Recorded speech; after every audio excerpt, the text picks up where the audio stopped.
Kakampi ng bayan, kasangga ng masa, kapanalig ng batas at hustisya. Attorney Danny Con, abogado de Campanilla. Isang magandang gabi sa lahat ng ating mga televiewers. Magandang gabi po. Kamusta po kayo ngayong araw na ito? Sana naman ay okay ang inyong mga pakiramdam, walang sakit, masigla, at ready to go kahit na gabi na. Ikaw ba pag gabi na, ikaw marami kang functions eh. Di ba? Marami kang parties everywhere, everyday. Hindi ka ba napapagod sa kaka-party? Well, nakakapagod din. Pero kung masaya naman sa party, malilibang o maaaliw ka naman. Kahit napapagod ka na, pumupunta ka pa rin? Mahirap kasing maglibang nang hindi ka mapapagod. Ah, may ganon? Oo. Talagang may pagod factor. Talagang may, pagka naglibang ka at nag-aliw ka, mapapagod ka talaga. Oo, sige. Parang ayoko ng ganyan. Gusto ko talaga relax lang. Ako po ang inyong Mare ng Bayan na gustong mag-relax, Mariyaw. At eto naman ang walang kapagod-pagod na abogado de Campanilla, Attorney Danny Con. Magandang gabi sa iyo, Mare, at sa ating mga kababayan. Magandang gabi po sa inyong lahat. O sila rin, gusto na nilang mag-relax. Relax lang ha, walang... Pati nga kumain, nakakapagod eh. Ha? Di ba? Alin na napapagod? Bibig? Yung panga. Ay, yung panga. At saka kung nakaupo ka, nakakapagod din na lagi kang nakaupo. Parang gusto ko itanong sa mga batugan doon sa gilid na. Dahil lagi sila nakaupo. Dahil lagi nakaupo, lagi kumakain eh, di ba? Yung mga walang trabaho. Napapagod din pala sila. Tingnan mo. Nakakapagod yung walang ginagawa. O tingnan mo. Ang tawag doon, boredom. Pwede bang idemanda yung mga ganun? Ano naman ang idedemanda mo sa kanila? Eh di boredom, walang ginagawa. So, Pwede parang, bang magsumikap man lang, ganon? Parang si John and Marcia. Oo, si Deli Atay-Atayan. Magsumikap ka, Judas Barabas Hestas. Diba? But anyway, etong mga ating topics ngayong araw na ito, titingnan natin kung merong mga Judas Barabas Hestas dito sa mga to. Eto na. Pero bagong lahat ng yan, ibibigay na po namin ng mga numerong pwede ninyong tawagan o kaya ay text. Eto na. Attorney, ano? Sa Globe, 0954-310-0331 at sa Smart, 0961-770-8807. Yan, there you have it. At syempre, nasa screen yan. Hindi kayo magkakaroon ng problema dyan, di ba? So, attorney, ready ka na? Sige. Hindi ka napapagod? Hindi. Hindi. Okay, go! Eto na, si Mark 34 ng Makati. Attorney, paano po kaya makakuha ng full custody ng aking anak na babae? Ng anak ko na babae. Right. Ako po ang tatay. Hindi po kami kasal at naghiwalay po kami noong 1-year-old pa lamang ang bata. Nasa abroad po ako noon at nahuli ko po ang nanay ng anak ko na naglolo ko. Isa po siyang party goer. Ayan, sabi ko, party. Party goer. Kakasabi ko na ng party. Sumakto sa party at madalas iniiwan ang bata sa tita niya. Mga pinsan o minsan naman ay kapitbahay para daw siya ay makapag-inuman. Okay, ouch. Ngayon po ay may magtatatlong taon na si baby. May laban po kaya ako sa bata. Salamat po. Siguro sabi niya nasa abroad siya noon, so parang nandito na siya ngayon. Malamang nandito na siya ngayon. Ayan. Alam po ninyo, sang-ayon sa batas, kung hindi po kayo kasal sa nanay nung bata, may priority po sa custody yung nanay. Yeah. Is that 7 years old and below? Tama ba ako doon? 7 years old and below, may priority yung nanay. Pag hindi kasal. Maski kasal. Pagka 7 years below, may priority lagi yung nanay. Kaya kasal, okay. Kaya hindi kasal. Pero bakit kaya ganun? Pero kung hindi kasal, ay maski pa 10 years old na yung bata. Sa babae talaga. May priority talaga yung babae. Parang alam ko kung bakit. Kasi di ba ang nanay ang nagluwal. At saka hindi sila kasal eh. Oh. Hindi sila kasal nung tatay. Paano ito? Party goer nga. Pero kung mapapatunayan naman natin na hindi karapat-dapat yung nanay na magpalaki doon sa bata, pwede pong tanggalin ng hukuman yung custody ng nanay doon sa bata. At kung mapapatunayan naman nitong ama ng bata na siya ay qualified, Like, meron siyang pinagkakitaan, may bahay siya, merong mag-aalaga sa bata. Opo, at hindi naman siya mabait siya, hindi naman niya bububugin yung bata, hindi naman niya mamaltratuin. Kung mas karapat dapat siya na magpalaki sa bata, pwede pong ilipat ng hukuman ang custody ng bata doon sa ama. Pero hukuman. Sa madalit sabi, magsasampa po ng kaso. Okay. Para mapunta ang custody doon sa bata, doon sa tatay. So, posible. Posible. Posible. Oo. So, pumunta lang kayo sa husgado. At siguraduhin nyo. Abogado. Ay, sa abogado. Sa husgado. Agad-agad, inagado. Anyway, sa abogado. Pero may laban yan. So, mag-subi ka na ng mga ebidensya mo. Yan. At saka magtanong-tanong ka. Ang mga testimonya ba, pwede yan? Testimonya? Oo. Halimbawa, yung kapitbahay o yung kapatid, nakikita na yung nanay ng bata umaalis gabi-gabi. O kaya araw-araw, wala sa bahay at hindi naman nagtatrabaho. Oo. Pumupunta lang sa shopping. Oo. In short, kung ang punto niyan, dapat maipakita na yung ina ay hindi naman naglalaan ng sapat na oras. At pera mo lamang. Para yung bata kanyang alagaan at palakihin ng tama. Okay, may last question ako dito, attorney. Ibig bang sabihin yan kung sakaling nakuha ng ama yung kustodiya ng anak, ibig bang sabihin yan yung babae absuelto na sa lahat ng gastos? Kasi dapat 50-50 yun 50-50 pa rin yun. 50-50 pa rin yun. Alright. Pero kung sasabihin kung ang iyong ang ground mo, kaya mo kinuha yung custody dun sa ina sapagkat wala namang kakayahan yung ina. Di parang sinasabi mo yung sa husgado, ako may kakayahan. Bakit ka naman hihingi ng sustento? Di wag na. Di parang sinabi mo rin sa husgado, hindi mo rin naman pala kaya. Ikaw na lang magbigay ng sustento ron sa ina. Pero mas importante sa akin ng bata, kung ako sa inyo, kunin nyo na pag napapabayaan ng ina. Tama yun. Diba? Eto na ang ating caller na si Ruby Rose ng Quezon City. Ruby Rose, magandang gabi. Hello po, good evening po. Hi, Ruby Rose. Anong maitutulong namin sa inyo? Lalong-lalo na si attorney. Hello po, attorney. Good evening. Magandang gabi Tanong lang po. Ako. Sige po. Kasi ganito po yun. Long time live-in partner na po kami ng partner ko. Ilang taon na po? Paano po kung since 17 years old pa lang po ako. 17? Bata sariwa pa siya nun. Pero yung kalibin mo, Oo. ano to? Ano mo to? Ako, ka-age din po. So pareho kayong 17 nung nag-live-in kayo? 18 po siya, 17 po ako. Nako. Pinayagan kayo ng mga magulang nyo? Opo, ganun. Opo, hindi naman po sila... Tumutol. So parang humiwalay na kayo ng bahay, nagsama na Hindi po, kayo. dito pa rin po kami kasama sa bahay. Kanino? Kasama ng mga magulang mo. Opo. Bali, ang tanong ko po, if ever po na magpakasal kami, Hindi, pero ilang taong ka na ngayon? 33 po. Sige. Okay. Okay. Ano po?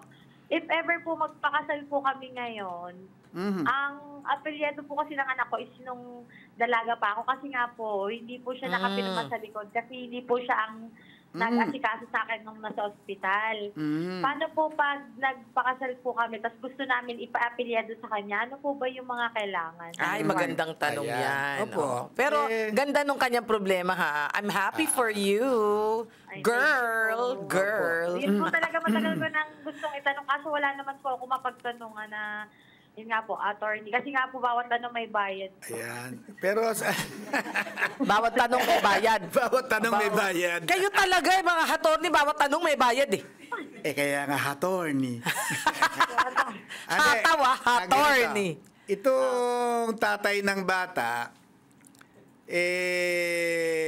wala namang asawa yan sa iba. Wala naman po. Ever since hindi naman po kami naghiwalay. Ay Kami talaga, pa rin po kaya talaga. nga. So binatang-binata siya nung kayo Opo. nagsama at dalagang-dalaga ka naman. Opo. Ngayon ganito, pagka po kayo nakasal ngayon, Opo. yung pong bata, ang magiging status niyan ay legitimated. Opo. At Ano ibig sabihin ng legitimated? kasi nung wala silang kasal, nung hindi pa sila kasal, illegitimate yung bata. Correct. Oh. Pero ngayon, magiging legitimated na Pag siya. kinasal sila, anong gagawin niya? Ina-assume ko na siya ipinanganak nung 18 ka na. 18 ka na? 17 lang din po. Ay, 17. Well, pero sa akin, mas pabor yun sa bata na maging legitimated siya. Bakit? Kasi magiging legitimate ng status niya. O ngayon, papalitan ng apelido ng bata, magsasubmit lang kayo dun sa civil registrar ng affidavit of legitimation. Yun namang form na yon, makukuha mo pag pumunta ka sa civil registrar ng munisipyo kung saan kayo nakatira ngayon. Saan ba kayo nakatira ngayon? Dito pa rin po sa parents ko. Kaya hindi, saan? Anong lugar? Bagong Silangan, Quezon City po. Quezon Okay. City. So, diyan mo rin pinanganak yung bata. Opo, dito Ayan. sa Okay. PNN. Di pumunta ka dun sa civil registrar kung saan na nakakasakop dyan sa... Quezon City. Hindi, dalawa kasi sila. Merong isa sa Novaliches, merong isa rito sa may circle, sa elliptical. Saan bang munisipyo ang nakakasakop sa inyo? Sa Novaliches o dito sa may elliptical? Nova po ata. Ayan. Sa So kung Nova. Novaliches, pupunta ka dun sa City Hall sa Novaliches. At ang alam ko, may civil registrar's office doon. Kukuha ka ng form of affidavit of legitimation. Okay, pipilapan mo yon at tapos ay pinapanotaryo yon. Pero bago mo gawin yon, magpakasal muna kayo. Opo. Ay, hindi po. Wala naman pong hihingin, kunwari po ng DNA na baka kung totoong Hindi ho.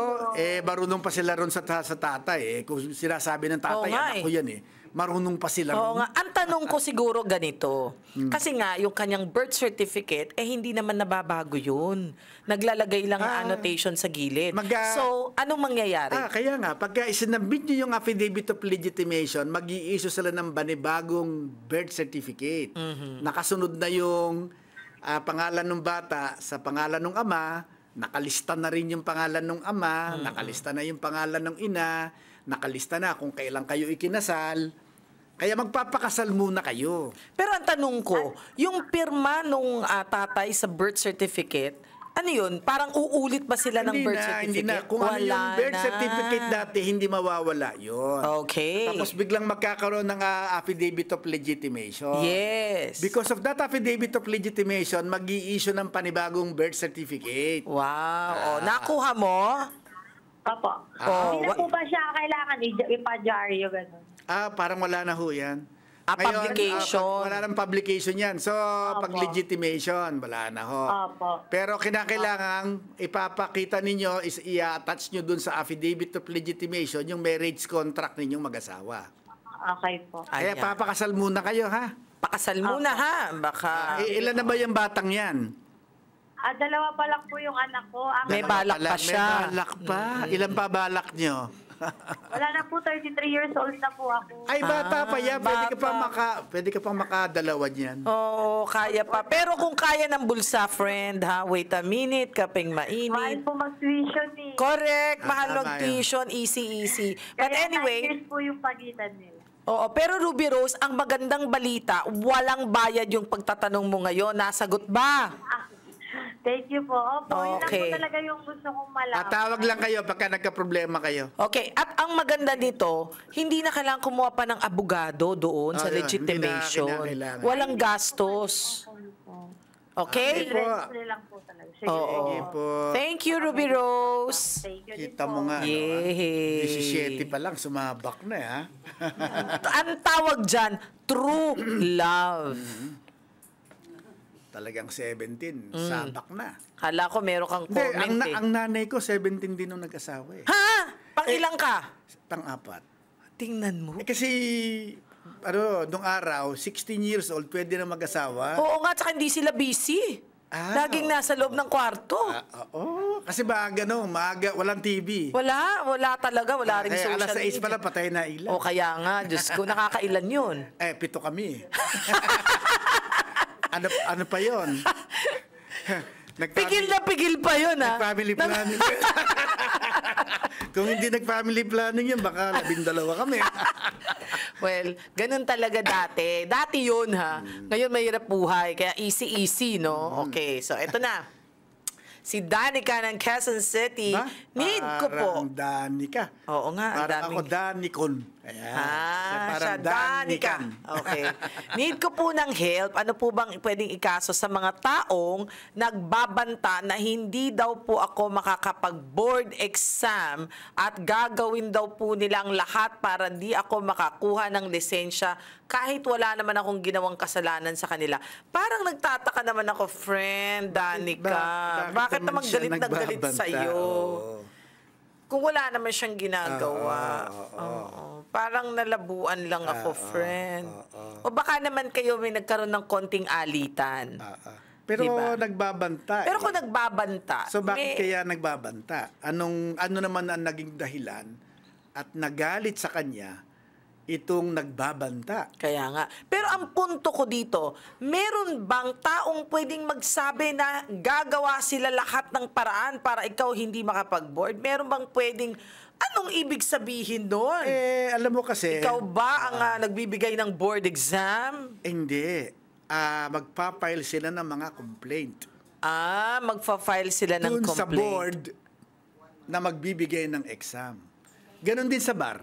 So, hindi. Ano Sa bar, naman? pagka may nag-file sa iyo ng complaint sa Supreme Court, para bago ka mag-bar, ay pwede kang hindi payagang mag-bar. Pero ano-ano ang mga rason Well, para sa- ikaw sa- ay hindi makakuha ng exam? Sa abogado, immorality. May ganun. May isang ground yan. Naku, maraming ganyan dyan, pero yung iba nakapasa na. Talagang mahuhusay na abogado. Sabi na. ko nga. Di ba? Wag gang ano? What? Parang meron kang Ay, wala naman. Wala Itago naman. natin sa pangalan. Ito naman board hindi naman siya bar. Pero kasi ako, nag-board din ako eh. Ako isang lisensyadong inhinyero. So, Engineer ka? Inhinyero. Bakit ka na engineer tapos attorney pa? Kasi kinakailangan mo ng isang course bago ka makapag-aral ng law. Wala ka kahilig-hilig mag-aral, ano? Ay, wala. Talaga. 5 years kaya yun, di ba, 5 engineers? years. 5 Engineers, 5 years. Yeah, Tapos 5 ang years. Tapos mga nag-law. abogados, another 4 years. Pero yung mga klasiko, 4 years tapos 3. Yung valedictorian namin, nag 4 years, nag 2 years medicine proper, tapos nag-shift sa law. Pero valedictorian siya. Ngayon tinanong ko siya, bakit ka Oo nga. nagme-medicine ka na, bakit nag-law ka pa? Oo nga. Sabi niya, hindi kasi ako mag-top dun sa medicine eh. Ay. Kaya susubukan ko mag-top dito sa law. So, nag-top ba? Nag-top siya sa klase, pero hindi naman nag-top sa bar. Sa tingin ko, klase. babalik ulit yung mag-aral. Sa tingin ko, babalik mag-aral yun. Pero ang tanong ko dito, kung board exam naman, immorality rin? Hindi ko alam. Meron silang mga grounds na nakalagay sa kanilang regulasyon. Sige nga, itingnan nga natin yan. I'm so curious about it, you know? Ano ba ang mga board? Siguro, Yung mga board exam teacher? sa civil engineering. Tignan natin. Hindi, siguro yung mga teachers, nurse, ganyan. Hindi board ang tawag doon. Anong tawag doon? Licensure. Ayaw nga pala, sorry naman. Licensure pala yun. So, pag board, civil engineering, architects. The grounds for disqualifying. May grounds a for this. civil engineer from taking the board exam. Okay, ang tagal niya mag-type, oh. Siguro bagsak to sa typing dati. Okay, ayan na. Ayan na. Oh. Hindi, and, graduation to eh. Mali. Exam. Board exam. For Board. disqualifications for civil engineering board exam. Ayan. An applicant for the civil engineering licensure examination in the Philippines can be disqualified for various reasons. Basahin mo na nga. Okay, Pagod na ako. including failing to meet the requirements, Ay. conviction of a crime, or prohibited acts during the exam. Ano kaya ang kanyang Ay, may moral din eh. May moral. Ano yung ba? nakasulat? Nasaan yung Ayan o. moral? And a crime involving. moral turpitude? Pero crime yun. Conviction of a crime. So, hindi, mahirap i-prove yan. At saka hindi na kailangan mag-file sila ng criminal case. Correct. Oo. Ay, hindi naman pala. Oo. Baka panakot daga. Ay, pero sandali, baka naman, Ano naman ibig sabihin ng failure to meet requirements? ay halimbawa, hindi pag-graduate. O hindi naman yun. Hindi naman yung pagbabantay. Talagang gawain na ng tao yan Kaya pagka nga, kunwari kaya hindi nga. siya nakagawa. But anyway, siguro i-check mo na lang kung ano yung... Ano kaya, kasi baka naman meron kang hinala kung ano yung ground Oo na nga. gagamitin sa iyo. Eh, paano ko sinabi yung may connection ako dyan? Hindi ka makakagraduate or hindi ka makakuha ng board. Pwede ba yun? Hindi naman pwede Hindi siguro yun. Oo, ano malabo. kakausapin nila yung mga teachers? Oo, malabo Tatakutin nila yun. Para ibaksak siya? Ay, hindi, tapos na eh. Magbo-board na nga Magbo-board lang na, siya. so parang tapos na siya. Tapos na sa board na lang. Ano yun? Hindi naman nila Babagsak pwedeng, siya? hindi naman nila pwedeng basta magreklamo lang doon hindi na siya makakakuha ng board. Go ahead ka lang. Take the board. Nako, tingin ko, wag niyo masyadong pansinin yan. Oo. Minsan yung maraming Pinapakabalang kayo niyan pinapakaba. para masira ang kanyang concentration. Wag kayong magpapasira ng concentration. Go ahead. Para hindi ka makapasa. Basta, go lang ng go, ha? O, sige, ito na. Si Anthony, 39 years old ng Pasig, tanong ko lang po kung matagal ba ang desisyon ng korte sa motion to reduce bail. May kaso po akong rape, pero bailable naman. Sabi nila, ang piskal pa daw raw ang magde-decide kung babawasan ng bail. Kaya nalito po ako. Wala po talaga akong kasalanan. Gusto ko lang malaman kung gaano katagal bago magdesisyon ng korte sa ganitong motion. Wow, rape. Rape. Hindi, pero honest naman daw siya. Sabi niya sabi niya wala daw siyang kasalanan. So most probably Wala po talaga akong kasalanan. ang sinasabi niya baka may nangyari pero baka naakusahan siya ng rape. Yes. Baka lang hindi pa baboy, hindi pa manok, baka pa lang. Ganito po yan. Yung po kasing pagre-reduce ng bail, pagka yung abogado nyo nag-file nito, pinako-comment po siyempre ng husgado yung piskal, yung prosecutor. Sabihin nun dyan, so anong sasabihin mo dyan, prosecutor? Okay. Ay, most likely, baka mag-o-object yung prosecutor. Kapag ka po nag-object yung prosecutor, okay, pwede naman pong sumagot sa objection yung abogado ninyo, at kapag ka submitted na po lahat ng argumento sa hukuman, doon lang po magdidesisyon ng hukuman. Kaya ang itinatagal po nito ay depende doon sa pagsasubmit ng mga comments. I see. Minsan kasi yung piskal baka mag-file ng motion for extension. Oo. O baka yung abogado nyo mag-file naman ng motion for extension para sumagot doon sa sagot ng piskal. Ngayon, kinakailangan po matapos lahat yung mga sagutan ng mga argumento at saka lang po magdidesisyon yung hukuman. So, wala talagang time. Walang Mahirap time yan. talagang sabihin. Mahirap Alright. sabihin. Well, anyway, sige, magtanong ka na lang din sa abogado mo para doon mo i-follow up. Okay? So, anyway, maraming salamat po sa pagsama niyo sa amin ngayong araw Wala na na ito. naman Wala na tayong tayong oras. oras Okay. Hanggang sa muli, ha? Ako po ang inyong Mare ng Bayan, Mare Yao. Attorney Danny Con po, abogado de Campanilla ng Bayan, hanggang sa susunod po nating episode. Bye!